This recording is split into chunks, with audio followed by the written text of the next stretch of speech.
The story begins in a noble's mansion, where a blind boy named Kunon is surrounded by his loved ones, all of whom gaze at him with eyes full of compassion. He has always been told that his eyes are incapable of seeing, leading him to often wonder what seeing truly means. His father explains that to see is to have the ability to perceive colors and shapes. Apparently, Kunon was born blind because his eyes bore the hero's scar, a mark left by the famous knight Majutsu-shi. Bearing such a scar is uncommon, his father tells him, suggesting that Kunon should feel proud of it rather than ashamed. Despite this, the maids whisper among themselves, unable to help but feel pity for him. Kunon overhears them and wonders why anyone would feel sorry for him just because he lacks sight. Later that day, his magic teacher arrives. On the way to the study, Kunon asks a maid if it is truly necessary for him to learn magic. She replies that it would be a waste of talent if he didn't. Born with a water emblem, the ability to use magic is a great honor he should take seriously. However, Kunon doesn't see the point. Even if he learns magic, he still won't be able to go anywhere without a guide. In the study, he is introduced to his teacher, Jenny, who expresses that it is an honor to teach him. As the lessons begin, Kunon proves to be a prodigy. He executes his first spell on the very first try, creating a sphere of water. Since he cannot see, he has no idea what the spell looks like. Jenny explains that he is creating a water ball, roughly the size of an eyeball. Hearing those words, an idea strikes Kunon. If he becomes skilled enough, he might be able to create new eyeballs with his magic, finally allowing him to see. From that day on, Kunon finds hope that through magic, he will one day perceive the world's colors and shapes. During a break, Kunon shows curiosity about his food for the first time. Asking about the ingredients in his sandwich, the maid explains each one in detail, finding it much more rewarding to cook for him now that he is genuinely interested. Later, his tutor Flora meets him to read a book. When Kunon asks for the story of Majutsu-shi, Flora hesitates. Knowing Hister is technically responsible for Kunon's blindness, with a reassuring nod from the maid, Flora begins the tale. He learns that long ago, during a war against the Demon King, Hister defeated the enemy but lost an arm and a leg. Since then, descendants of the hero are occasionally born missing a limb, or their sight children, known as the hero's reincarnation. Kunon silently dismisses this as nonsense. He refuses to be defined by someone else's legend or heroic myths. His future will be shaped by his own magical power, not by ancient stories. Determined to master magic to create his own eyes, Kunon pushes himself so hard that he collapses from exhaustion. His maid, Icio, rushes to his aid. Upon waking, Kunon realizes that to support his magical ambition, he must also strengthen his physical body. Under the tutelage of Master Waro, a retired master swordsman, Kunon begins a grueling training regimen to build muscle and stamina. When Jenny returns for their next magic lesson, she is stunned. The once sad and quiet boy is gone, replaced by a youth driven by a powerful motivation. While he could previously only create one water ball, he now effortlessly manifests 6 or 7 at one incredible feat he achieved through self-study. Meanwhile, Princess Milika, Kunon's fiancée, prepares for a visit. She feels hesitant about the meeting, remembering Kunon as a boy too melancholic for her taste, though she accepts her royal duty. She struggles to imagine a life with someone who feels so distant.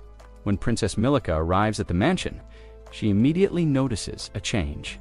Kunon is filled with a new energy and even engages her in pleasant conversation.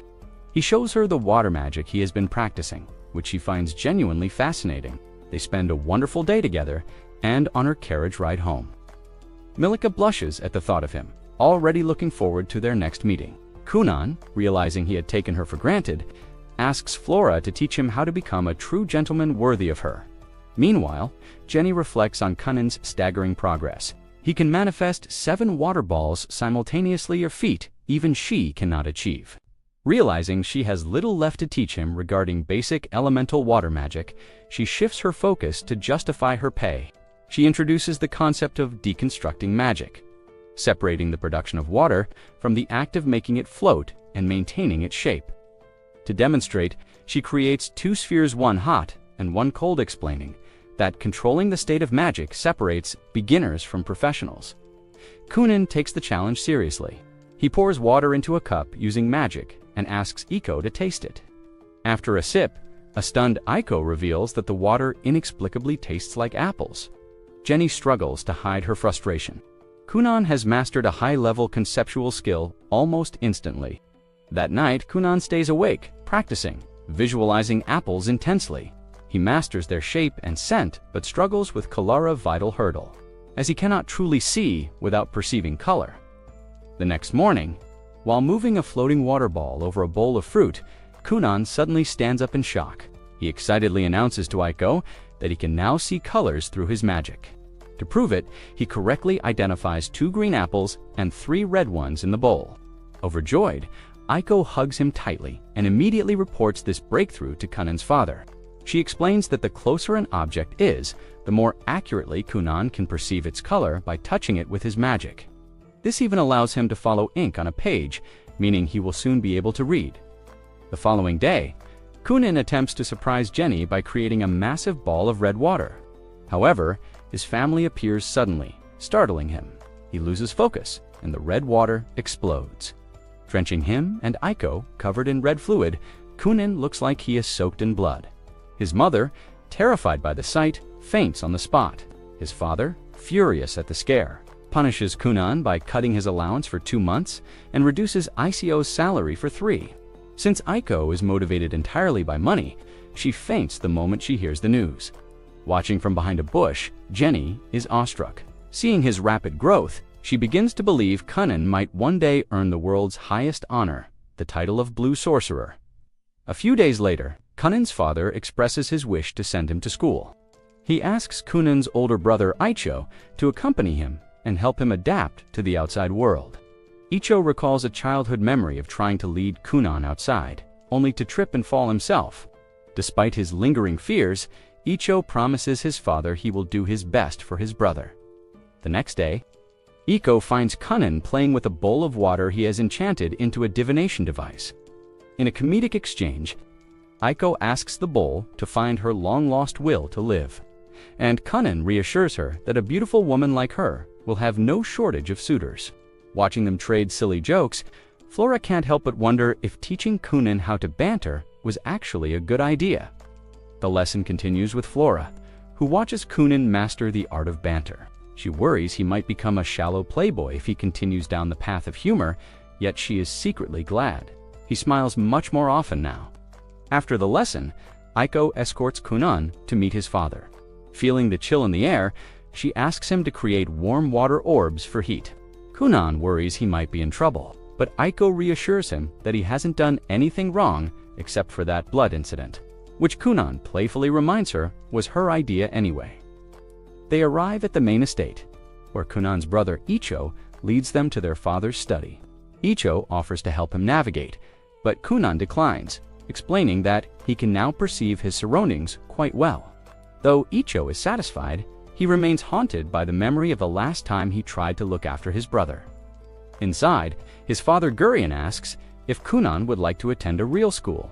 Kunon initially refuses, not wanting to be a burden or be distracted from his personal goals at home. However, Gurion explains that this is for Milika's sake. In noble society, a man who fails his duties is shunned. If Milika marries an illiterate man who avoids schooling, she will be bullied and disgraced. Hearing this, Kunon's resolve shifts. To his relief, he learns he only needs to attend 5 times a year for advancement exams to earn his certificate. The next day, Kunon shares the news with Milika.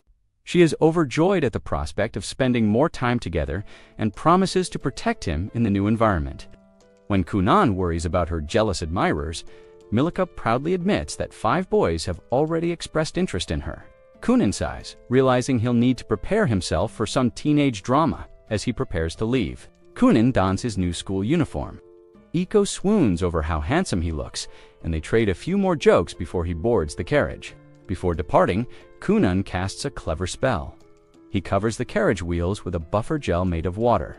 As they move, Icho is amazed at how smoothly the carriage glides over the bumpy terrain. Kunon explains that he designed the spell to prevent back pain, jokingly wondering if he could turn such skills into a career. As they approach the city, Kunon thanks his brother for all the years of help and tells him to stop feeling guilty about the past accident. He declares that he is now strong enough to move forward regardless of the obstacles.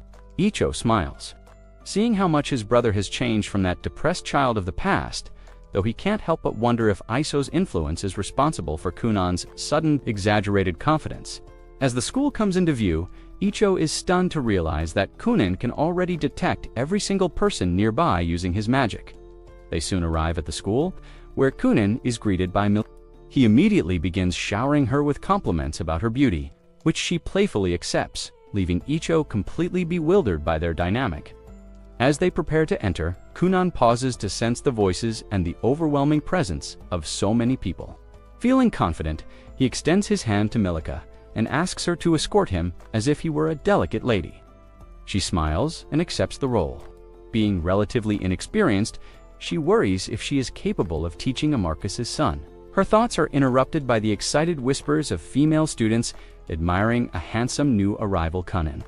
When they meet, Kunon greets Cast as if he were a girl, staying in character as a delicate lady. This leaves Cast utterly speechless until the school bell saves her from the awkward encounter. In a private room, Cast prepares Kunon for his advancement exam. She reveals that, thanks to his father's negotiations with the king, Kunon can take his exams in a much shorter time frame. Kunon, ever cynical, begins to complain about the corruption and nepotism within noble society, much to Cast's discomfort. She tries to redirect his attention to the test, but he continues to insult his corrupt father until she begs him to leave her out of high society politics. However, when she later grades his paper, she is stunned despite his constant talking. Every single answer is perfect. Later, at the cafeteria, Kunon and Milika are confronted by Prince Lyle, the sixth prince. Lyle insults Kunon, mocking his disability and questioning his worthiness as Milika's fiancé. While Milika feels suppressed by her brother's royal rank and Icho tries to mediate, Kunon takes matters into his own hands. Using his water magic in secret, he gathers moisture and directs it toward Lyle's crotch, making it look like the prince has wet himself. Kunon innocently points out the wet spot, causing the humiliated prince to flee the scene. During lunch, Icho is terrified by the fact that Kunon just publicly humiliated a member of the royal family. Milika, however, explains the shifting power dynamics. Although Lyle is a higher-ranked prince than she is a princess, her engagement to Kunohu bears the hero's scar and is a prodigious mage has drastically elevated their social standing. Technically, their status now surpasses Lyle's. Kunon finds the political complexities exhausting but is touched when Milika tells him that all she cares about is being engaged to him. When Kunon jokingly suggests apologizing to Lyle to avoid future trouble, both Icho and Milika shut the idea down instantly. The day of the final exam arrives. Before leaving, Kunon has one last training session with Jenny. He demonstrates his growth by creating a water sphere and seamlessly transforming it into a solid ball of ice shaped like an apple. Jenny is genuinely impressed by how far he has come in such a short time. That afternoon, Kunon arrives at the academy for his final test. Looking around, he feels a surge of excitement. For the first time, it truly feels like he is part of a real school, ready to claim his future. Professor Cast approaches Kunon to wish him luck, though she adds that he likely doesn't need it given how skilled he has become. Soon, several students gather and ask Milika to introduce her fiancé. Seizing the moment, Kunon officially introduces himself as Milika's fiancé and Icho's younger brother, adopting an incredibly polite and charming demeanor. His chivalrous behavior leaves the other students stunned. He is the perfect gentleman. Meanwhile, Lyle stands alone by a window, brooding. When other students urge him to get to the classroom for the final exam, he responds with his usual arrogance. However, Kunon suddenly steps forward with an excited expression. He grabs Lyle's hands and shakes them vigorously, claiming he hadn't had the chance to introduce himself properly. Lyle snaps at him, reminding Kunon that he never gave him permission to touch him. But Kunon ignores the hostility and begins showering the prince with relentless compliments. The constant praise causes Lyle to blush in embarrassment, and the surrounding students burst into laughter, delighted to see the arrogant prince so flustered.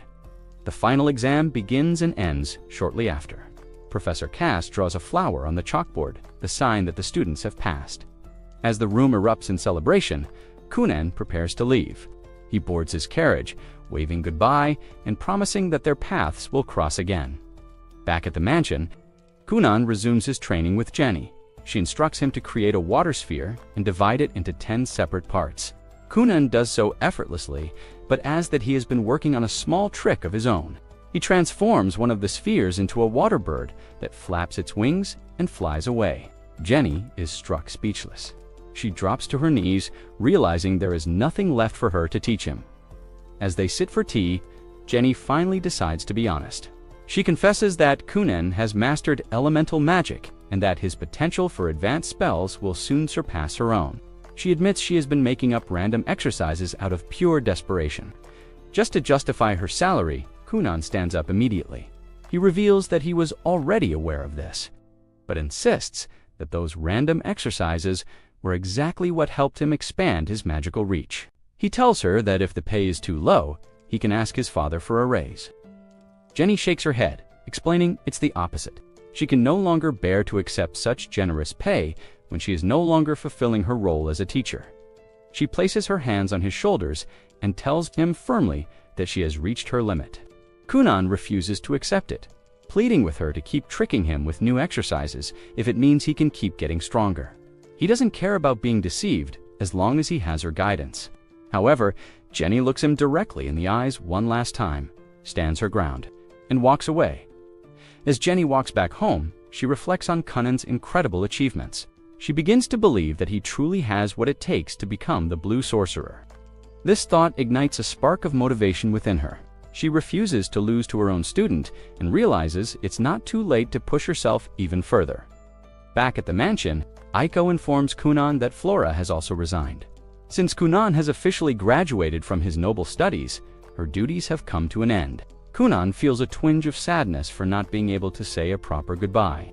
But Aiko explains that Flora left quietly because she knew she would end up in tears. Touched, Kunon decides to write her a letter to express his gratitude for everything she did for him. During dinner, Kunon tells his father, Arsen, about Jenny's resignation. He explains that Jenny believes he deserves a teacher of exceptional talent. Icho suddenly recalls rumors of an extraordinary royal sorcerer named Slay, and Kunon immediately decides he wants Slay as his new master. Arsen quickly shuts down the idea, explaining that it is impossible to invite a royal sorcerer to the estate. These high-profile mages answer only to the king and rarely leave the palace. Undeterred, Kunon suggests a reckless plan. He would accompany his father to the palace, get lost on purpose, and somehow convince whichever sorcerer finds him to take him as an apprentice. Arsen calls the plan stupid, giving it a less than 10% chance of success. However, after one pleading look from Kunon's mother, Arsen immediately folds and promises to speak with the king. A few days later, the Grand Master of the palace receives Kunon's formal request. Initially unimpressed, he is about to toss it aside until he notices the name Kunon Gurion, the bearer of the hero's scar. Intrigued, he pauses. Kunon and Arsen travel to the imperial palace for a meeting with the emperor. Arsen mentions that the emperor plans to choose a royal sorcerer for Kunon, clarifying that it wasn't due to political pressure. All the palace sorcerers became interested in Kunon of their own accord. Curious about how his son caught their attention, Arsen asks for a demonstration. Kunon manifests a cat made entirely of water. Arsen is instantly smitten by the adorable creature, asking if it is truly 100% water. Kunon confirms this, noting he still needs to refine the cat's movement patterns to make them more natural. Seeing his father's weakness for the cat, Kunon suggests getting a real one as a pet. Arsen tries to make excuses, claiming his wife prefers dogs and that a cat would trip a blind boy, but Kunon reminds him that he can see perfectly now through magic. Upon arriving at the palace, they are greeted by Princess Resia. Kunon greets her casually at first, but after a reminder from Arsen and realizing she is his future sister-in-law, he offers a more sincere greeting. Resia is impressed, finding Kunon just as incredible as Milika described. She notices the cat in Arsen's arms, but before anything else can happen, Kunon dissolves the cat back into water. While Resia is amazed by the magical illusion, Arsen is left heartbroken. Having lost his new pet before he even got to name it, Kunon's display of skill causes Reisha to reconsider her opinion of him, and she informs Arsene that she will take Kunon to the Black Tower.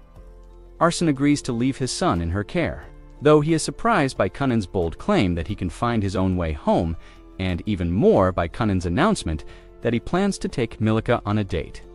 As they walk, Reisha shares some royal history. Their nation has 7 princes and 10 princesses, and unlike other kingdoms, all siblings are allowed to compete for the throne. Reisha reveals she renounced her claim to pursue a stable career as a sorceress. When they pass a strange tower, Kunon stops in his tracks, overwhelmed by the incredible mana radiating from it. To catch up with Reisha, he creates ice skates with his magic. Reisha is so impressed that she forgets her older sister's advice and begs Kunon to teach her how to skate. Soon she becomes an expert, zooming through the palace hallways at high speeds, nearly colliding with staff. The chaos is finally stopped by a knight named Dario, who gives both Kunon and Rashia a stern reprimand. Nearby, Arsene spits out his tea when a guard informs him that his son has turned the imperial hallways into a skating rink. Kunon is eventually led to the chambers of Lord Lundeman, a great royal sorcerer. Kunon feels a crushing pressure from Lundeman's mana. Upon inspecting Kunon's right shoulder, Lundeman reveals that Kunon is a 2-star water mage. He explains the ranking system. Mages use one of 7 elements: fire, water, earth, wind, light, darkness, and corruption, and are ranked from 1 to 5 stars. Kunon realizes that, among the elite, he is still in the 2nd weakest rank.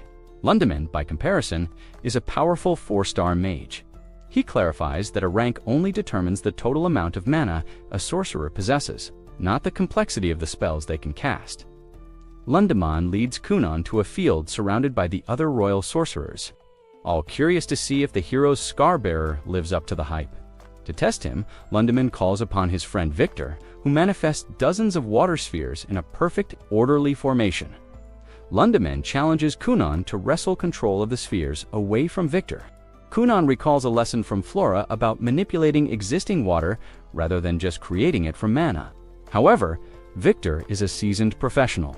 His grip on the mana is ironclad. Kunon pours every ounce of his effort into the task, straining against Victor's power. By the time Lundeman calls an end to the exam, Kunon has managed to snatch only 2 spheres. Though the observers are impressed, Kunon is shaken. He realizes the true scale of a royal sorcerer's power and understands just how far he still has to go to reach the top dot, despite Kunon's self-doubt. Lundeman is deeply impressed, and Victor admits he never expected Kunon to snatch even a single sphere. A heated argument breaks out among the royal mages, all of them eager to claim Kunon as their student. Reisha mockingly shuts Victor down, pointing out that his recent breakup makes him too incompetent to teach such a prodigy. To lighten the mood, Lundeman asks Kunon to entertain him a bit. More Kunon responds by creating a water trampoline using a specialized elastic water. The great sorcerer has so much fun bouncing on it that the other mages grow jealous and beg for a turn. When Rashia asks if he can create life-sized figures, Kunon manifests a water puppet of his personal maid with startlingly realistic features. The mages, curious about its movements, push Kunon to make it fly. He reluctantly complies, making the puppet float through the palace like a motionless ghost. The palace staff is terrified by the specter, and once the truth comes out, the mages receive a harsh scolding. Lundeman tells a guilty Kunon not to worry, encouraging him to show off more tricks next time before delivering the best news yet. Kunon has been officially accepted into the Royal Academy of Mages. Lundeman asks if Kunon has a goal for learning advanced magic. Kunon explains his dream of creating functional eyes with water magic, an ambition so grand that it earns the respect of every mage present. However, the high spirits are quickly dampened when Arsene arrives to scold Kunon for the chaos he caused. Despite Reisha's attempts to defend him, Kunon takes responsibility and apologizes for troubling the staff. After Arsene departs, Kunon realizes he is running late for his date with Milika.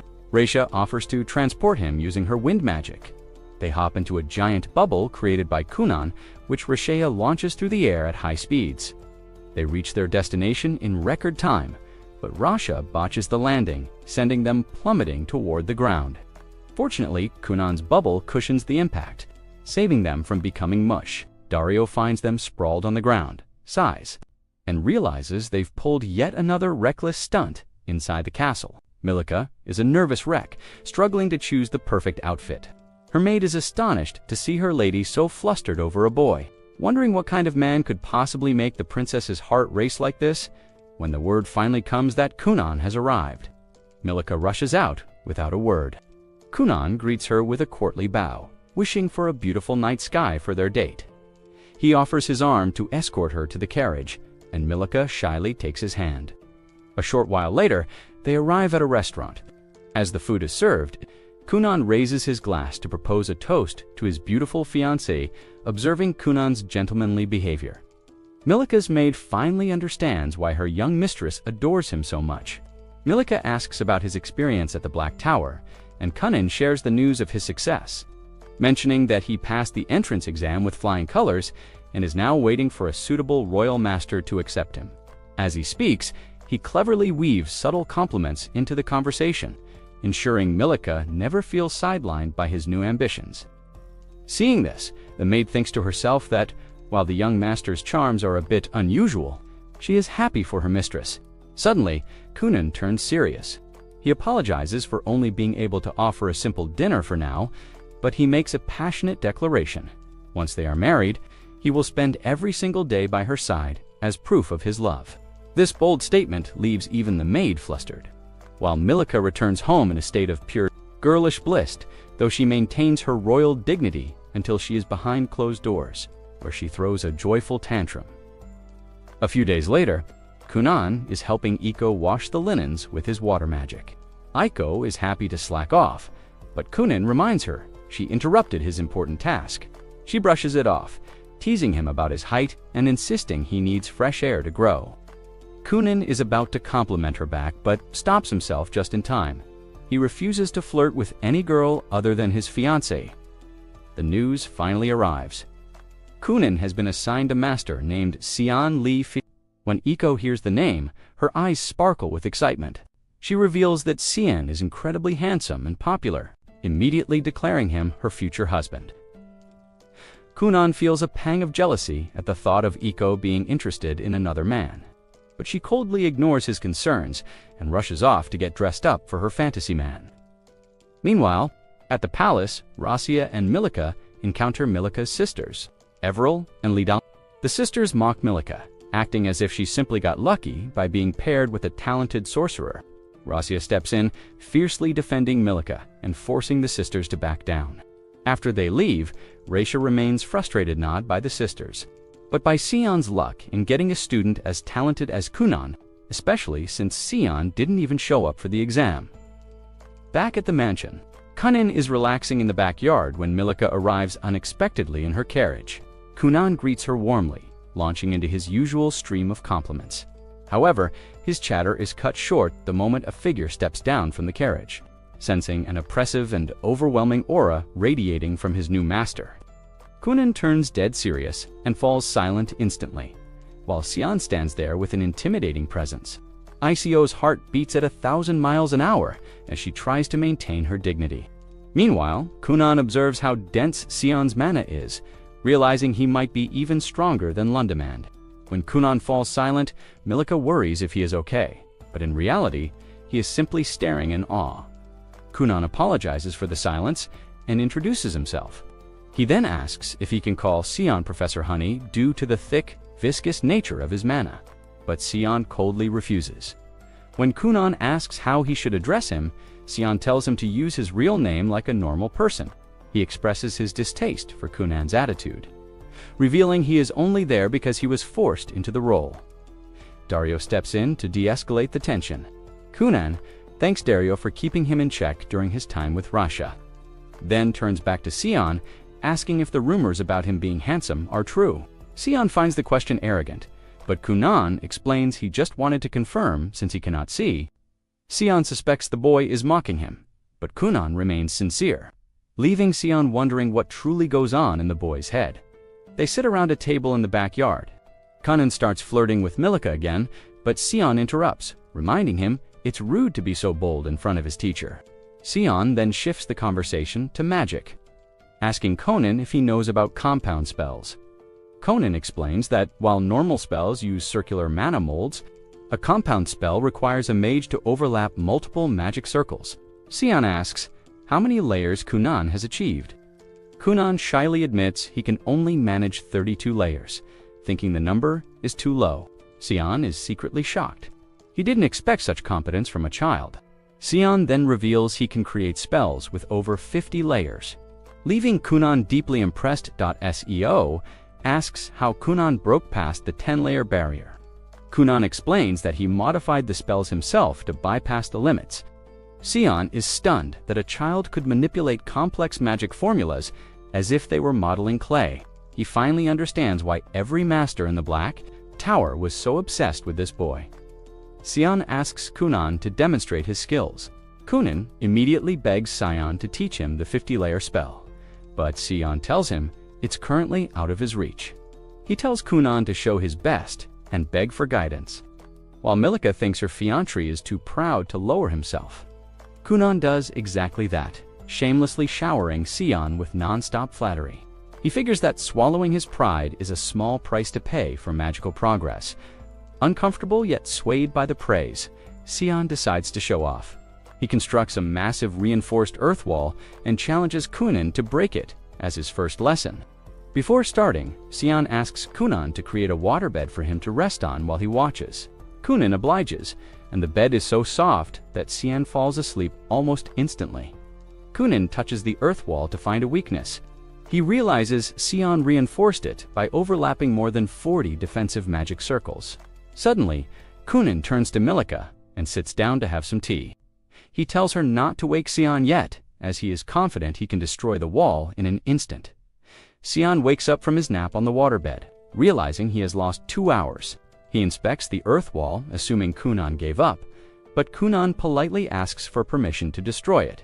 Kunon then uses a laundry spell, the same one he used to wash ICO's sheets to surround the wall in water bubbles.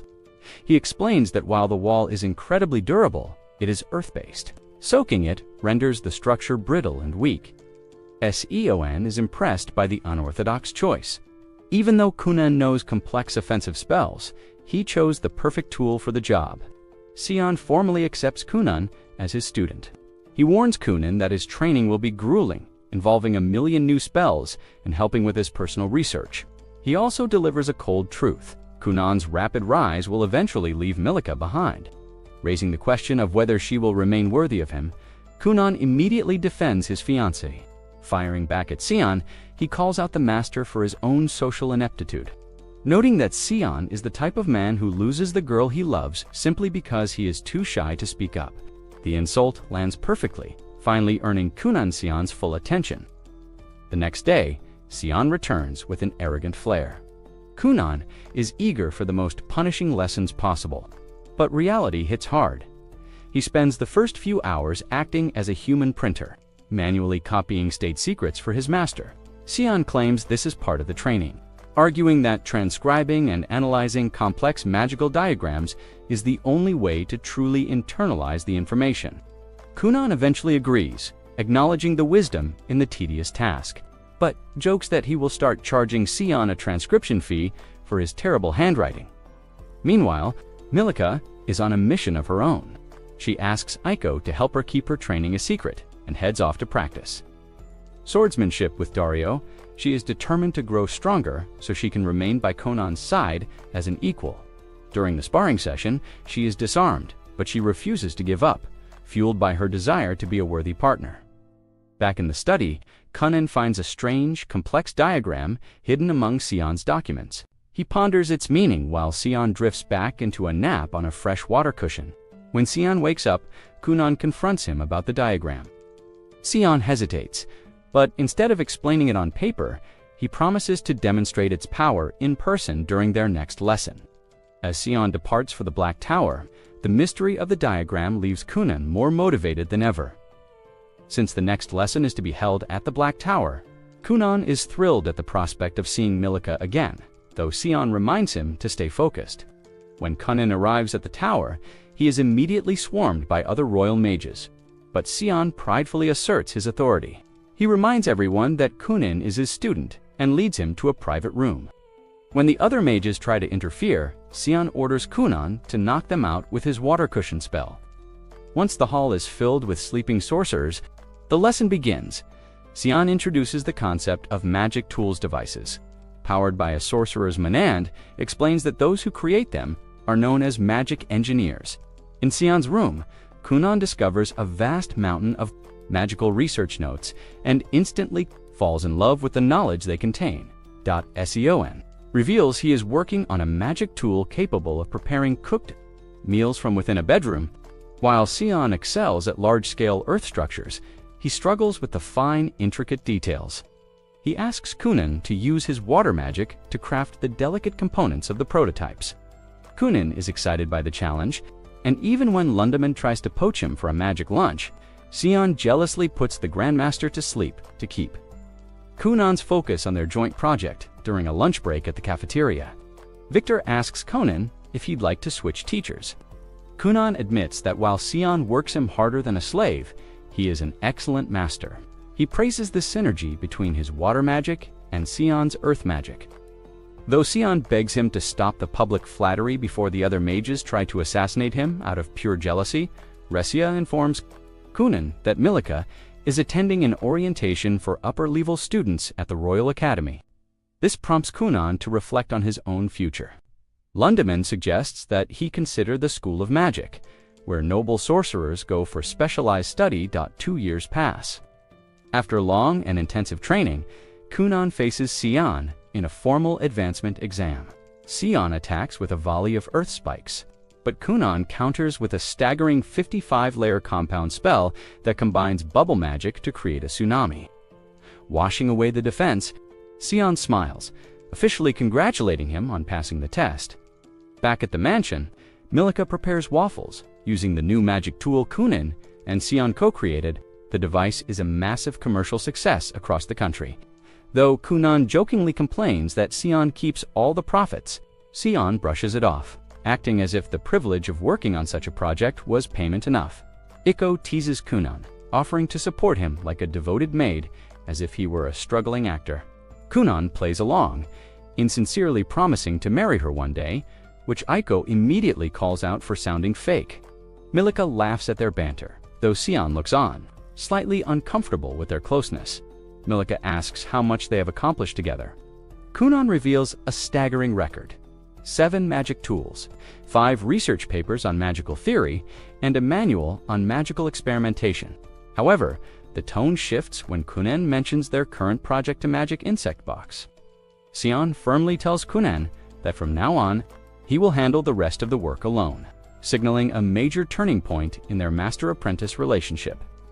As Kunon approaches his 12th birthday, Sion informs him it is time to take the entrance exam for the Royal School of Magic. Kunon is initially hesitant, protesting that he already has the best teacher in the world. However, Sion points out that their joint projects are mostly finished, and as an earth mage, he cannot teach Kunon how to further his water magic. He encourages Kunon not to limit himself, promising that at the school he will find water masters of 3 or 4 stars who can take him to the next level. Though Kunon is pained by the thought of leaving his master, Milika offers her full support, vowing to become a woman worthy of being his wife. Encouraged, Kunon accepts Sion's advice. His resolve wavers briefly when he learns the school is 100 miles away, but Sion shoves him off before he can change his mind. Before leaving, Sion gives him one final piece of advice: remember the noble goal of creating a new pair of eyes. Back in his room, Kunon is struck by a wave of realization. He had become so accustomed to living in darkness and succeeding through other magical means that he had nearly forgotten his original dream. With renewed motivation, he picks up his pen and begins to map out his plan. Meanwhile, in the carriage, Milika breaks down in tears. She admits to Dario her deepest insecurity. She fears that if Kunon gains his sight and achieves even greater prestige, she will be left behind as a mediocre wife. She even confesses a despicable thought that she wouldn't mind if he stayed blind forever. While Sion shamelessly agrees with her, Dario scolds him and comforts Milika. He tells her she isn't a bad person for having selfish feelings. but urges her to find a middle ground where both her and Kunon's happiness can coexist. Dario and Sion then argue about Kunon's goal. While Sion admits he doesn't know how to create eyes, he declares his absolute faith in his student. He believes Kunon has built a magical foundation so unique that he can achieve the impossible. Over the following days, Kunon throws himself into brutal experimentation. He creates thousands of reflective water bubbles, trying to mimic the structure of an eye, but nothing works. Exhausted and frustrated, he decides to relax in a hot sauna and invites his brother Icho and his parents. In a rare, tender family moment, they all relax together. When they ask about his progress, Kunon admits he is nowhere near finished. But both his father and brother offer him their unwavering support. The next day, fueled by the desire to truly see the faces of those who love him, Kunon tries a new approach.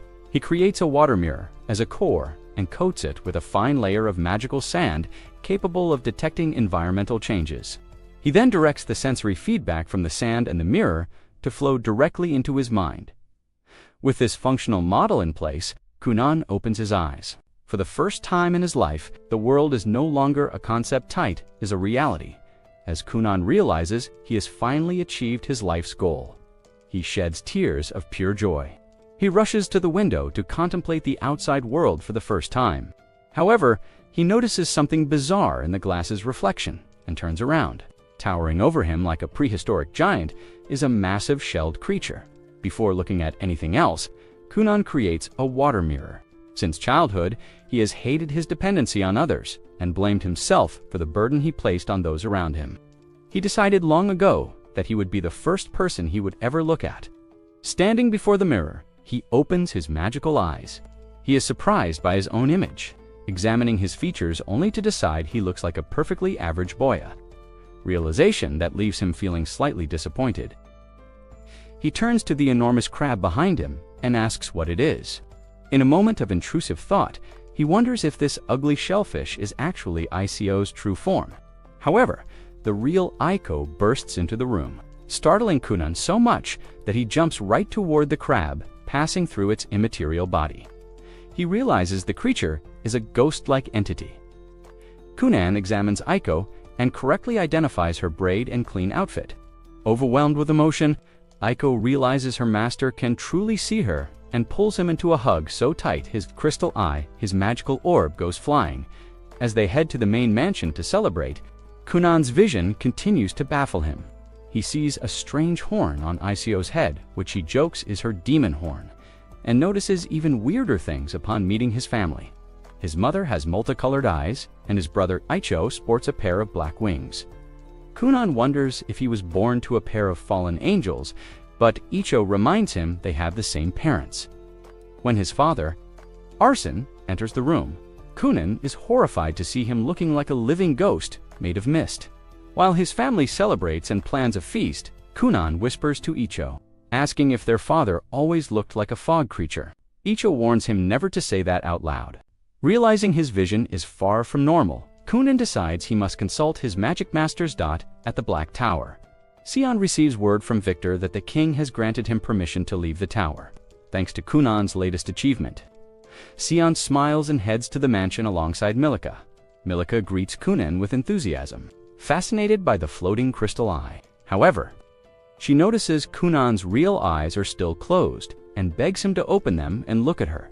Nervous and stuttering, Kunon finally complies. As he looks at his fiancée for the first time, he is struck by her beauty. She looks like a normal girl, but the view is unfortunately marred by a ridiculously large feather floating over her head. When Kunon reflexively looks away, a worried Milica asks if he finds her unattractive. Kunon quickly reassures her, telling her she looks great. Even if he's internally struggling to process the bizarre spiritual decorations he's seeing on everyone, Kunon accidentally mentions the feather, confusing Milica. Fortunately, Ico steps in, spinning a poetic explanation about how wings and feathers represent a person's freedom and spirit, making it sound like a profound compliment when Captain Dario enters to congratulate him. Kunon observes a mystical, giant, immaterial sword towering behind the knight.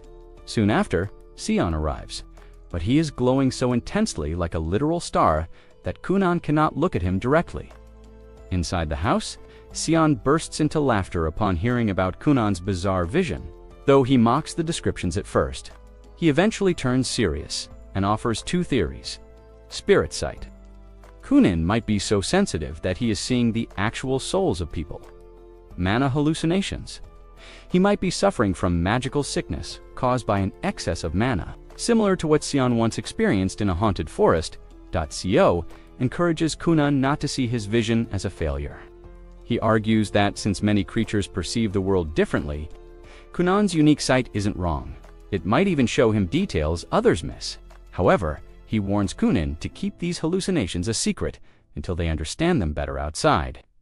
Milika and Aiko discuss Kunon's upcoming birthday. Aiko teases Milika, saying that Kunon would love any gift as long as it comes from her, making the princess blush. When Kunon and Sion emerge, Sion can't stop chuckling, imagining the giant feather on Milika's head. Though Kunon wisely ignores his master's antics, a few days later, Kunon and Aiko clear out his room, having finished every magic book in his collection. The room feels strangely large and empty, a reflection of his readiness to move on. The family gathers for a banquet to celebrate Kunon turning 12. The gifts are practical, yet heartfelt. Arson, father, a new staff. Mother, a high-quality quill for his studies. Icho brother, a food guide so Kunon can find the best restaurants on the long road to school. The atmosphere turns bittersweet when they realize Kunon is leaving for the Royal School of Magic. 100 miles away, his mother breaks into tears, and the family shares a final emotional meal together. After dinner, Kunon and Milika stand together on the balcony. Milika explains that due to her own classes, she won't be able to see him off on the day of his departure. She presents him with her gift, a bracelet. Kunon puts it on immediately, only for Milika to reveal she bought a matching one for herself. She tells him to look at the bracelet whenever he feels lonely at school, so he will remember her. Kunon promises to write her letters constantly and vows that he will return to her side. Milika, with a soft smile, promises to wait patiently for him. Finally, Kunon wishes Milika the best before they part ways. A few days later, the moment for Kunon to leave for the magic school arrives. While the carriage waits outside the mansion, everyone lines up to bid the young master farewell. Kunon's mother is moved to tears, and Arson reminds her to stay strong for their son, hoping to give him strength while he is nervous. However, when Kunon finally exits the house, he walks calmly and directly to the carriage as if nothing were happening. Seeing this, his family wonders if he even cares about them, but Aiko ignores them and climbs into the carriage with the same indifferent attitude. Everyone realizes then that Kunon learned his carefree demeanor from his eccentric maid. Soon, Kunon's carriage departs, and everyone returns to their normal lives. Elsewhere in the village, a young man runs to catch his own carriage toward an unknown destination. Meanwhile, in an unfamiliar church, a sister asks a young girl named Reyes to prepare for her departure to the magic school. A few days into the journey, Aiko asks how much longer until they reach the school. Upon learning that a month of travel remains, she feels bored. Kunon reminds her that they will stop at his grandfather's house, halfway through, before asking if they will truly be saying goodbye soon. Aiko nods, explaining that she wants to get married, which won't be possible if she remains a servant forever. Kunon asks if there is any way she could stay, to which Aiko jokingly proposes he leave Milika and marry her instead. He remains silent, and Aiko quickly changes the subject as they approach the mansion. Standing at the entrance, Kunon recalls visiting 4 years ago. Aiko reminds him that back then, he dragged his entire family there just to verify a rumor about a magical library. Shortly after, his grandfather, Regent, rushes through the main doors. Kunon returns his grandfather's enthusiasm and runs to hug him, only to notice that his dear abuelito appears to have demon horns on his head. Regent offers his grandson all the riches in the world to celebrate his admission to the school. However, Aiko hands him a letter from Kunon's mother. After reading it, Regent is annoyed to find that his budget for a gift has been limited to a mere 1 million gold. Kunon tells him a costly gift isn't necessary, but Regent plans to smuggle an expensive present past his daughter's detection sensors. Kunon changes the subject, reminding Regent that he has come to drop off Aiko and pick up her replacement. Regent retreats and returns with a young woman named Rinko. Rinko introduces herself bluntly, admitting she only accepted the job to save enough money for her dream shop and her wedding. Seeing her direct nature, Kunon realizes Rinko is Ico's younger sister. Rinko smiles and explains that Aiko recommended the job, proudly boasting that, like her older sister, she is already engaged. Rinko makes it clear she expects Kunon to respect her honor, and Kunon reassures her, mentioning he also has a fiancé. He encourages her to stay in touch with her boyfriend while working for him, while the two sisters prepare dinner. Rinko confesses to Aiko that she didn't expect Kunon to be so relaxed for someone with a hero's scar. Aiko gives her a piece of advice to keep him under control. Keep him well-fed, and he will remain docile. Aiko closes her eyes, remembering when she first met Kunon. Back then, his parents wanted her to attend to him because she was mature, yet young enough to connect with him. She taught him about every object around him, helping him adapt to a world without sight until he finally created his own artificial eyes. In the present, Aiko thinks Kunon is ready to live on his own. However, Kunon disagrees, feeling he will be lonely once she is gone. Realizing this, Aiko warns Rinko that, despite his growth, Kunon is still a lonely child, and she must be careful with her behavior around him, eventually veering off to warn her sister not to corrupt Kunon's innocent mind. Rinko claims she has no improper thoughts about Kunon, but warns that he is an easy target for women because he speaks to them with such sweetness. Aiko thinks Rinko is exaggerating, but the younger sister insists that Aiko's own sense of humor and constant flattery have inadvertently turned Kunon into a natural charmer. As the sisters argue, Kunon takes a bite of the sandwich they prepared. With just one mouthful, he begins praising the flavors as if it were a divine fusion of their culinary talents. Hearing his sugary compliment, Rinko gives Aiko a knowing look, reminding her that Kunon will never be safe around women with that silver tongue. The next morning, Aiko wakes Kunon to continue the journey. Before leaving, Kunon recalls how he felt when Jenny and Flora left. He admits he never truly felt secure without Aiko, although it was his decision to go to the magic school without her. He asks if they will see each other again. Aiko reassures him that she will be working at his grandfather's mansion, but she warns him that by the time they meet again, she might already be married with children. With one last tight hug, Aiko says her final goodbye. Kunon and Rinko board the carriage as Grandfather Regent begs him to stay. Knowing his grandfather's stubbornness, Kunon signals the carriage to depart without a word. As they move, Rinko mentions that her fiancé is happy to wait for her, as the money she earns for their future restaurant will be worth the time apart. A few days later, Kunon and Rinko arrive in a small town near the magical city of Darashik. Kunon's curiosity is instantly piqued by a mysterious book displayed outside a shop. Rinko is surprised by his excitement, noting that Regent's library was much larger, but Kunon explains that his grandfather lacked specialized magic books. Inside, Rinko is shocked to see a price tag of 5 million NEC on a single volume. Kunon explains that the price reflects the unique experience and knowledge of talented mages. Though Rinko still can't believe a book could be worth its weight in gold, the shopkeeper, sensing Kunon is a student, asks for a demonstration of his magic. Kunon creates a small water cat, which instantly wins her over. She tells him that Darashik is becoming a shining paradise of magic, and mentions that this year's academy class includes high-profile students, the Saint of the Holy Kingdom, the Prince of Hell, and the Lightning Sorcerer. Hoping to help a promising youth, she offers her most prized book at a 50% discount. However, when Kunon realizes it is merely a second-hand copy of Sion's book, he calmly ignores the offer and walks out, leaving the woman in shock. Outside, he explains to a confused Rinko that he already knows the book by heart, because he likely wrote the very manuscript it was copied from. Kunon begins meticulously touching all the soft fur coats, confusing the merchant. After a long inspection, Kunon lifts a piece of fur triumphantly. He apologizes to the annoyed owner, explaining he was memorizing the texture and feel of the fur.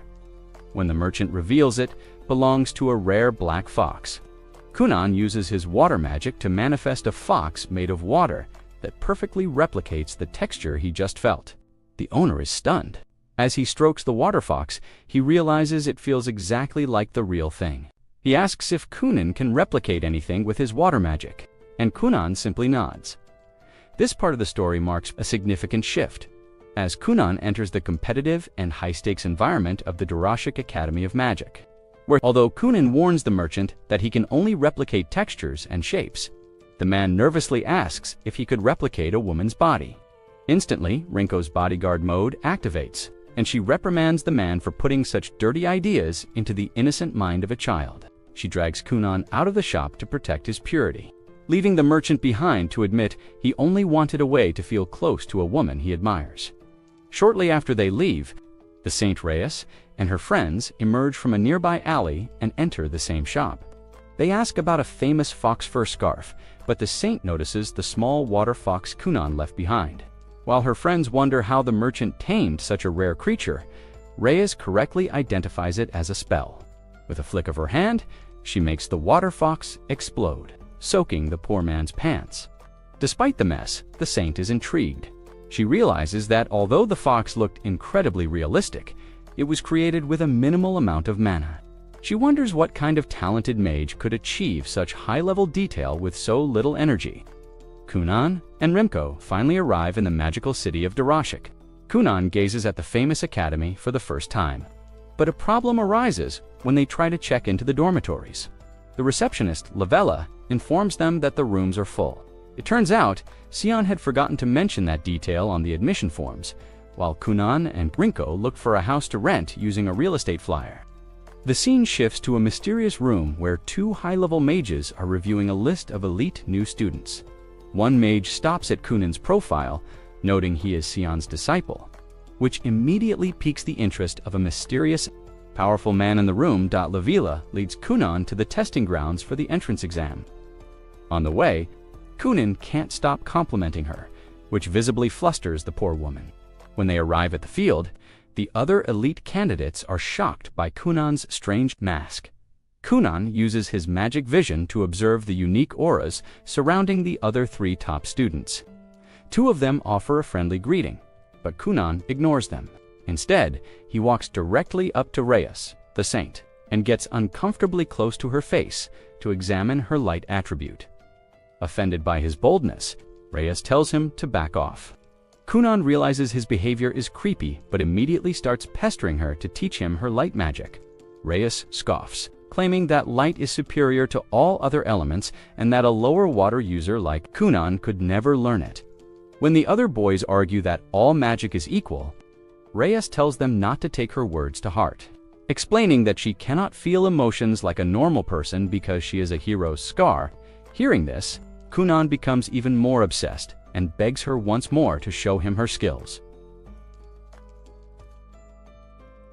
Finally, the examiners, Soph and Safi, appear. Kunon is instantly drawn to Soph, whose aura is overwhelmingly powerful. Soph announces that they have all already been admitted to the academy. The students are confused, as they expected to have to pass a test first. Soph explains that the Darashik Academy actually accepts any competent sorcerer without an exam. But this information is kept secret. Kunon is disappointed, since he studied so hard, but Soph reassures him that there is still a challenge ahead. Soph explains the ultimate goal, the advanced class here. Students are treated like doctoral researchers, free to investigate existing spells, create their own, or develop magic tools with professors. Kunon immediately sets his sights on this rank. However, Soph warns that only the best of the best qualify. The four students present, Hank, Ria, Reyes, and Kunon, were specifically gathered because their masters personally recommended them for this elite placement. While Kunon vibrates with excitement, the assistant examiner, Safi, watches him with silent irritation. Soph calls for a practical demonstration. Each student must show their best magic. Hank fire. 2 stars. He demonstrates incredible control by firing a stream of flames that creates a perfect rotating spiral pattern on the ground. Ria wind. He warns everyone to step back before condensing a massive amount of ambient mana into a single sphere. He blasts it into the ground, creating a massive crater. Kunon notes it's a high mana intermediate spell, Reyes Light. 3 stars. As a specialist in healing, she can't show her best work without an injury present. Instead, she casts an offensive light beam that covers the entire floor in an instant. Kunon is stunned, realizing the spell is essentially impossible to dodge. Finally, it's Kunon's turn. He introduces himself as a 2-star water mage who only knows 2 spells. Soph is confused. He expected more from the student of Lundamend. And SEON.SOPH reveals that Sion sent a challenge letter, demanding that Kunon's exam be made incredibly difficult just to show off. Safi is offended by Kunon's relaxed attitude, believing he's become pretentious under Sion's influence. To start the test, Soph casts an intermediate wind barrier around himself. Rhea points out the disadvantage. Water droplets usually scatter against high-speed winds. There seems to be no way for a 2-spell water mage to break through. Kunon, however, asks why the test is so easy, provoking Safi's anger. Kunon begins by casting his bubble spell. Instead of attacking, he makes the bubbles multiply exponentially until they form a thick wall of mist surrounding Soph's barrier. Then he dies, the mist bright red. Instead of attacking, Kunon simply creates a water chair and sits down. He explains his logic. He can maintain this Lomana mist for over 2 days. Soph, however, will run out of mana trying to maintain a high-intensity wind barrier much sooner. Since there is no time limit, Kunon is happy to wait until Soph collapses from exhaustion. Soph laughs, realizing he's been checkmated by a more efficient spell. He surrenders, admitting to himself that Sion's student is truly terrifying. As they wait for their final evaluations, the classroom is in shock. A horrified Lavella arrives to find a giant lake of blood. The red-dyed water left on the training grounds dot inside the classroom. Kunon continues to pester Reyes, asking her to combine her light magic with his water. He even tries to bribe her with dessert, prompting Sephi to demand he be punished for shameless flirting. Soph has to step in to restore order so they can deliver the final results. While waiting for his evaluation, Kunon sits lost in thought, jokingly wondering if his silver tongue has finally started affecting Rhea's mental state. Safi interrupts his delusions and takes Hank for the first final assessment. Left alone with Soph, Kunon seizes the opportunity to pick the brain of a wind magic expert. Soph, curious about Kunon's battle strategy, asks if he had another way to win if the war of attrition had failed. Kunon admits he could have defeated him directly through erosion and interference. He explains that since water has the unique quality of being able to permeate any material, he could have slowly seeped his mana into the internal layers of Soph's wind barrier. Eventually, taking control of the spell from the inside out, Kunon boldly declares that water is the superior element, though he adds with a smile that he hasn't truly proven it yet, since he still hasn't defeated his own master. Sion Safi returns and leads Kunon to a room for his final evaluation. She opens a door to a pitch-black space and, remembering Kunon is blind, offers to guide him. Kunon politely declines and walks in alone. Once inside, he uses his crystal eye to observe his surroundings. He realizes he isn't in a small room, but a vast, open terrain under a simulated night sky filled with stars. Suddenly, 7 mysterious figures appear. An elderly witch approaches him, admitting she is fascinated by him because he is Sion's disciple. In true Kunon fashion, he tells the old woman to keep her distance because he is a committed man. When she calls him out for flirting with Reyes, he insists that was for the sake of magic. The witch asks if he learned anything new during the exam. Kunon beams with excitement, talking about the incredible new spells he witnessed. Seeing his pure passion for magical growth, the old woman officially declares him qualified for the advanced class. Kunon is so thrilled that he celebrates and runs out of the room before she can even finish her advice. The witch sighs, reminiscing about how Sion used to listen to her, whereas his student just ignored her to go celebrate. Outside, Soph reads Sion's recommendation letter. In it, Sion boastfully claims that Kunon is a 1-in-a-million genius who will surpass even Soph. However, the letter has a rare moment of sincerity. Sion asks Soph to look after the boy as he is still a child, and asks Soph to forgive Kunon for the mistakes Sion himself made back when he was a student. As Soph watches Rinko escorting Kunon back to their new home, he remembers Sion's ultimate prediction that Kunon has the potential to become the legendary blue sorcerer. Back in the dark evaluation chamber, the old witch gray robe reflects on Kunon's artificial eye. Despite her immense age and experience, she had never seen a spell so unique. She smiles, eager to see what other impossibilities this brilliant talent will bring to the world. A few weeks later, Kunon's parents read a letter from Rinko updating them on Kunon's progress at the Magic Academy. While they are thrilled he entered the prestigious advanced class, his father, Arsene, is furious upon learning about the Blood Garden incident.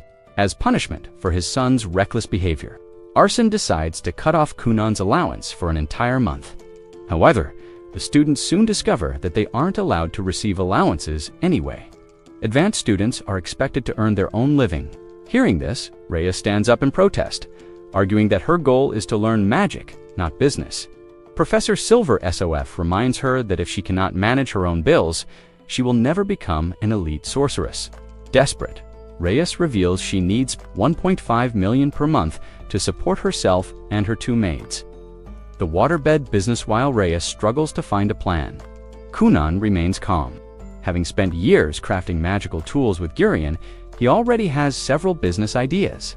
Meanwhile, Professor Sefi provides the students with private laboratories. While the labs are free, students must pay for their own research materials and earn class credits through achievements to avoid being demoted to the second tier. To solve his financial issues, Kunon turns his laboratory into a sleep sanctuary. Having suffered many sleepless nights working with Gurion, he realizes his fellow students are equally exhausted. He installs his specially crafted waterbeds and charges for 1-hour rest sessions. The business is an instant success event. The teachers, impressed by the comfort of the beds, ask Kunon to set up a private rest area for the faculty. Helping Reyes, the sacred herbs, a humbled Reyes approaches Kunon for financial advice. To avoid any misunderstandings or womanizer behavior, Kunon ensures Professor Sefi and Teacher Surya are present. He learns that Reyes refuses to use her healing magic for profit due to her homeland's traditions. Kunon proposes a collaboration using Reyes's high-level purification magic Sanctum to turn ordinary soil into holy ground. This allows them to cultivate Shishia, a sacred herb that usually only grows in holy lands. Despite the high risk, Kunon spent $1 million of his own money on seeds. The experiment is a success. They process the herbs into medicinal pills, which an appraiser values at over $2 million. A growing reputation. Reyes is moved to realize that Kunon risked his own savings specifically to help her cover her expenses. To celebrate, Kunon takes Reyes and her maids out to dinner. He gallantly offers to pay the bill, though he immediately regrets it when the maids' expensive tastes cost him hundreds of thousands. The episode concludes with Kunon's sleep sanctuary becoming the talk of the school. While Kunon recruits more classmates for his experiments, 3 mysterious girls wake up in his lab, wary of each other and clearly interested in uncovering more about the talented young magician. 1 month later, Kunon introduces a new addition to his dream business, a hairless rat plushie designed to help his customers sleep even better. He shows the plushie to his professors, asking if they would like to experience its magical effects. However, Professor Silver SOF refuses, fearing he might become addicted to a toy, and Sefi follows suit. Kunon apologizes and returns to his dream laboratory. After he leaves, the professors comment on the impressive progress their students have made over the past few months. Recognizing that time is passing, Silver suspects that various school factions will soon begin their moves to recruit the new students. As if to prove his point, 3 beautiful girls enter Silver's room inquiring about Kunon's whereabouts. Since Kunon has already left, the girls apologize and head out to find him. Meanwhile, Kunon is busy promoting his new rat plushie to his clients. It is an instant hit, and every customer adds the rat to their package before falling asleep. After seeing them off, Kunon catches the scent of food cooking in the garden. Looking out the window, he finds Hank struggling to cook some bacon. Kunon goes outside to help while the 3 girls continue their search. He reminds Hank that grilling bacon over an open flame won't work, as it needs to be cooked over low heat for a long time. Hank agrees, but explains that maintaining a constant low temperature with fire magic is incredibly difficult for him. Kunon remains silent for a moment before wishing Hank good luck. Next, Kunon checks on Raya, who is attempting to fly using wind magic. Raya successfully lifts off the ground, but quickly loses control and begins to fall at an alarming speed. Fortunately, Kunon catches him with his waterbed. Raya thanks him for saving his life, but Kunon reminds him to master floating before attempting to fly so high. Later, after finishing their practice, the boys head to the cafeteria. There, Kunon asks the chef to make sandwiches using Hank's burnt bacon. The chef doubts Kunon can even eat such poor quality meat, but Kunon refuses to let food go to waste. On their way back to class, they run into Reyes, who joins them for lunch. Kunon gets excited, thinking Reyes might be interested in him, but she bluntly explains she only joins him because he always feeds her for free. As they bite into their sandwiches, the burnt bacon instantly ruins the experience. Reyes makes such a horrific face that everyone thinks she is about to vomit. Meanwhile, outside the dream laboratory, the three girls decide it is the best place to wait for Kunon when he returns from lunch to attend to his clients. The girls appear and request an audience. However, the other customers in line remind them to wait their turn, so they move to the back of the line. When it is finally their turn, they ask about the rat plushie. Kunon informs them it is the key to perfect sleep. Enchanted by the adorable toy, the girls forget their original mission and fall fast asleep on Kunon's waterbeds. The next day, Hank tries grilling bacon again, envying how easily Kunon controls his magic to keep it steady and low. Raya also works hard on his floating technique, slowly beginning to master it. Elsewhere, Reyes is busy cultivating chinchilla herbs. Sephia is impressed by her skills, but Reyes questions why the school forces children to earn money using magic. Sephia explains that students who only study magic are easy targets for scammers in the outside world.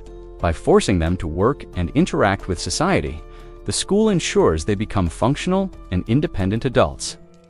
Reyes finally understands the importance of independence. Safi is satisfied with her response and hopes Raya and Hank will also succeed. Reyes believes they will, especially with Master Kunon by their side.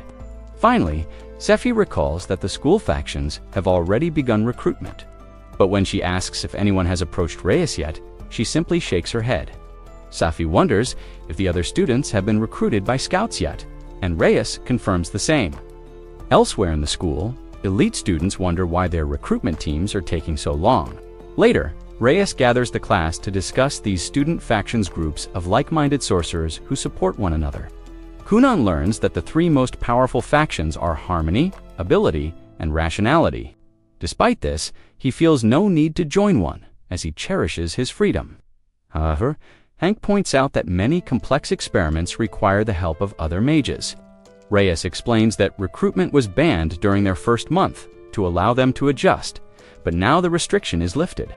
While Reyes and Raya are unsure, Hank reveals his plan to join Harmony. Kunon, ever the optimist, tells them to focus on lunch instead. Hank proudly claims he controlled the heat this time, but the sandwiches still taste awful. Kunon advises him to pay more attention to the flavor next time. Meanwhile, the leaders of the three great factions learn that Kunon distracted their female recruiters. They decide to recruit him personally. The leaders bail Shito and Lulu cross paths in the hallway, and turn the recruitment of Kunon into a competition to see who can get to him first. Back in the garden, a persistent Hank continues to struggle with his cooking. Nearby, Kunon helps Raya with his flight practice by encasing him in a cushioned water bubble for safety. Raya is awestruck by Kunon's talent. Back in his village, Raya was the most gifted child, but he now realizes how much further he must go to match a genius like Kunon, motivated by the sacrifices his poor family made for his education. Raya prepares to give his Olivin as Kunon teases him by filming his clumsy attempts. Suddenly, an explosion rocks the grounds. The three faction leaders are engaged in a fierce free-for-all duel. Bail Ability argues his faction is best for Kunon's growth, while Shito Harmony insists Kunon's skills suit teamwork. Lulu Rationality reminds them that Kunon studied under a genius mage, making his faction the logical choice. Watching from afar, Kunon wonders how fun it must be to fight in an unrestrained battle. Kunon eventually returns to Hank, who is still failing to cook the meat properly. Kunon encourages him to experiment, explaining that fire can have different colors and scents. Inspired by Kunon's advice, which he credits to his first teacher, Hank begins flavoring his fire with herbal scents. As he finds success, a student from the Harmony faction approaches him with an invite. Similarly, while Raya struggles with flying, a girl from Rationality offers him crucial tips, By the next lunch, Hank's sandwiches are finally delicious. They sell the surplus meat to the school chef, who is impressed by the quality. As they walk, Raya reveals he has mastered flight and plans to join rationality, while Reyes was invited to ability. Kunon realizes he is the only one without an invite, but Raya reminds him that the three leaders are still fighting to decide who gets the honor of asking him first. As the dust settles from the battle, Bale manages to stand up first, claiming the first right to recruit Kunon for ability. Shito takes second, and Lulu accepts third place. With the order decided, Bale calls upon one of the greatest heartbreakers of his faction to begin the mission to recruit Kunon. A few days later, Kunon writes a letter to Mirka, sharing his experiences at the Magic Academy. After finishing, he heads to the garden to help Raya practice his flight magic. While Kunon records his observations, a girl named Ilya arrives to invite him to join the ability faction. As Raya stands there, starstruck by the cute girl, Kunon accepts, instantly true to his nature of never turning down a beautiful woman. After Ilya leaves to deliver the news, Raya explains that the three main factions used to be bitter enemies in the past. Although they are now more friendly rivals, Kunon is intrigued. However, he quickly gets back to business, asking Raya to adjust his flight technique for the experiment. As Raya lifts his wind ball higher, another stylish girl named Elva arrives to recruit Kunon into the Harmony faction. Once again, Kunon joins without a second thought. Raya is baffled and reminds Kunon that by joining both he is essentially playing both sides. Before Kunon can respond, a cute girl named Koses appears to recruit him for the Rationality faction. While Raya starts hyperventilating over the girl's looks, Kunon completely ignores Koses and focuses on his experiment. When Koses tries again, Kunon rejects her, as if being offered a cheap street market product. As they leave the garden, Raya asks why he rejected Koses. Kunon reveals his secret. He wouldn't have said no if it were a girl, implying he sensed that Koses is actually a boy. Eventually, Rationality sends an actual girl to invite him, and Kunon joins them immediately. When Hank finds out Kunon joined all three factions, he and Raya worry about the inevitable conflict.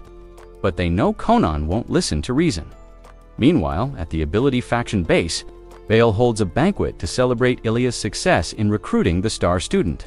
A creepy man named Janethus appears, warning Bale about dangerous rumors regarding the boy. Suddenly, members of Rationality, led by Sandra, burst in. As they argue, Lulu, the Rationality leader, and Sleet, the Harmony leader, arrive. The three leaders realize they have a problem. Kunon accepted invitations from everyone. Bale wonders if Kunon is even serious, and Lulu suggests they confront him directly to confirm his sincerity. The scene shifts to the forest, where Mirka is trying to stop a wild bear from attacking a village. She loses her sword and is nearly struck down when her brother arrives just in time to save her. He praises her bravery, but Mirka realizes she still has a long way to go to become truly strong. Later, Kunon returns home, where Laura greets him. When Laura hands him a letter from Kunon, Mirka's gloomy mood instantly brightens. She opens it with excitement, but her worry grows as she reads. Mirka points out that Kunon has made a new female friend at school. Although Laura tries to reassure her, Mirka remains skeptical. Knowing her boyfriend's flirtatious nature, back at school, Rin asks Kunon to hand over all his transaction receipts. Kunon wonders why she cares about such boring things, so she explains that he needs to track his spending to save money. When she asks what he does with his earnings, he admits he just tosses the cash into a box without keeping receipts. However, since he records his purchases in his diary, Rin forces him to find it and hand it over. Afterward, Kunon prepares for class. Upon entering his private lab, he finds Reyes waiting for him for lunch. He stops in his tracks when he smells Hank's delicious bacon. Suddenly, Hank and Raya appear and warn Kunon to get out, explaining that senior students from all three factions are hunting him down. Before they can say more, Sandra and a group of girls corner him. When she invites him to meet the faction leaders, Kunon agrees, but insists on finishing his lunch with Reyes first. Despite the furious girls watching his every move, Kunon and Reyes chat calmly about random topics like fishing, leaving Raya and Hank baffled by their composure. Once finished, the girls drag Kunon to a giant castle that serves as the faction's base. Kunon is impressed by the grandeur, but the girls are too tired of his antics to listen. They eventually reach the leaders' hall, where Bale ability, Lulu rationality, and Sleet harmony await. Using his magical eye, Kunon observes their true souls. Bale's soul is too vast to comprehend, while Lulu's resembles a massive dark tree. When Sleet speaks, Kunon becomes excited, realizing the leader is a woman. Instead of a polite greeting, he rushes over and begs for her special attention, as if asking her on a date. The leaders are stunned by his audacity. Sandra angrily reminds him that his actions have caused a rift between the factions and demands he stop playing around. The leaders deliberate on how to handle him. Lulu suggests using Kunon's skills to their advantage, while Kunon completely unfazed offers to tell Sleet all his darkest secrets. As they head to a private room, the creepy Genethus appears. Kunon notices a terrifying spirit covering the man's mouth, making him deeply uncomfortable despite Genethus's friendly facade. Finally, seated before the members of all three guilds, Lulu asks the ultimate question: which faction will he join? Kunon remains silent, appearing to be in deep thought, though he is actually just distracted by the evil spirit behind Genethus. When Sleet repeats the question, Kunon agrees to join her faction, but then points out that many other lovely ladies invited him to theirs as well. Declaring that he cannot refuse a beautiful woman, Kunon announces he will join all three factions to please everyone, leaving the leaders absolutely speechless. Lulu is the first to recover, questioning Kunon on whether he truly believes he deserves a spot in all three clubs. When Kunon plays coy, Shelto presses him with the same question. Confronted by a lady, Kunon drops his carefree act and solemnly declares he will do his utmost to prove his worth to all three factions. Of Kunon's small battle against the three factions spreads like wildfire through the school, while student squabbles usually go unnoticed. The news that this involves Zeon's disciple draws a massive crowd, all eager to see what kind of peculiar student the legendary sorcerer has produced as the girls from the three factions prepare to teach Kunon a lesson. Safi wonders how he intends to back up his bold words. Kunon, appreciating his teacher's concern, boldly asks her out on a date after the match only, to be rejected without a second thought at the training grounds. The sides are drawn. Kunon stands alone on one side, while the girls from the various factions group behind their respective leaders. Watching from the sidelines, Hank worries that Sandra's explosive attacks might seriously injure his friend. However, Reyes remains confident that Kunon can handle them with ease. Sophie casts a barrier spell to protect all combatants and announces the victory condition. The first side to break the opponent's barriers wins. Immediately, the girls rush to attack Kunon, even bickering among themselves over who gets the first strike. With characteristic courtesy, Kunon assures them he will take all their attacks at once, even if they team up against him. While the crowd reacts with shock, the scene cuts briefly to a man informing the Mage Grey about the situation. She watches the unfolding battle with a smile of genuine interest. Back on the field, Lulu asks Kunon one last time if he is sure about facing everyone at once. Upon his confirmation, the battle begins. Kunon's friends are anxious, having never seen him use an offensive spell. Within his barrier, the faction girls wait for his move. Kunon begins to recite his water spell, manifesting bubbles in the air that multiply rapidly. To the girls' surprise, the bubbles expand into a thick crimson mist as the red mist swirls inside their barrier. The girls struggle to understand how such a feat is possible with basic elemental magic. Sandra dismisses it as a mere distraction till Kunon disperses the mist, turning it into rain. The red liquid coats their bodies and quickly begins to harden. Sandra realizes her mistake too late. The red liquid is actually a thick, sticky slime that immobilizes the entire group.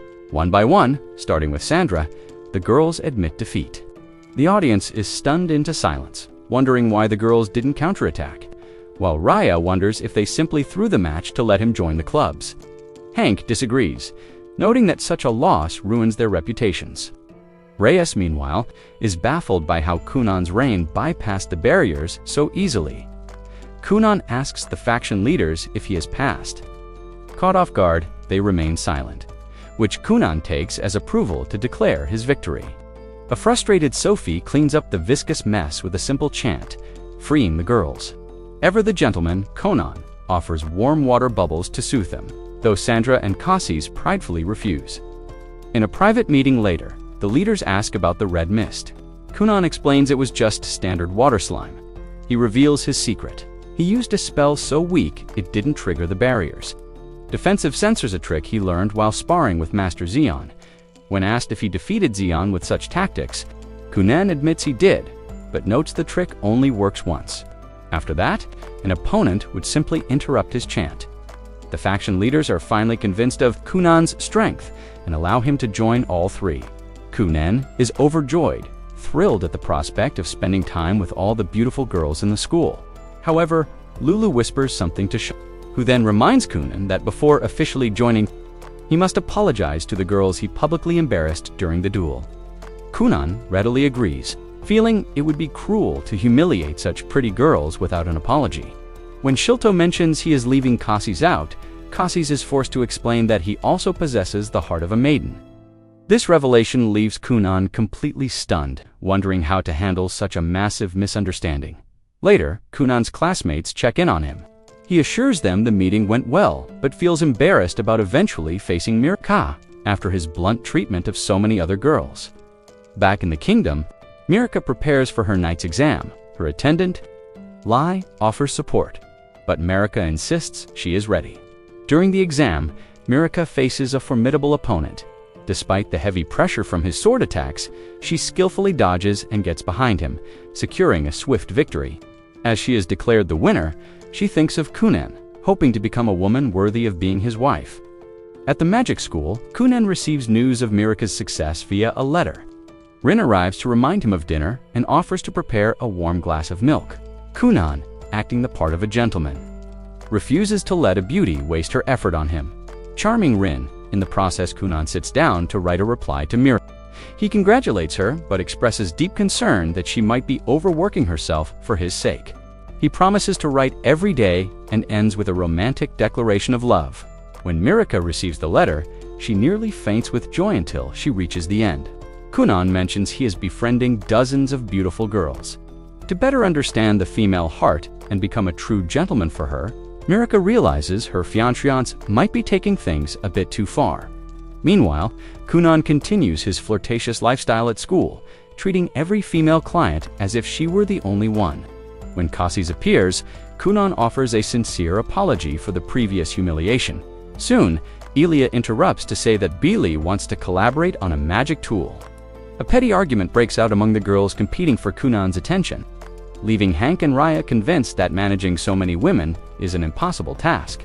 Raya steps in, inviting Kunon to join her for another report on her work, which he enthusiastically accepts.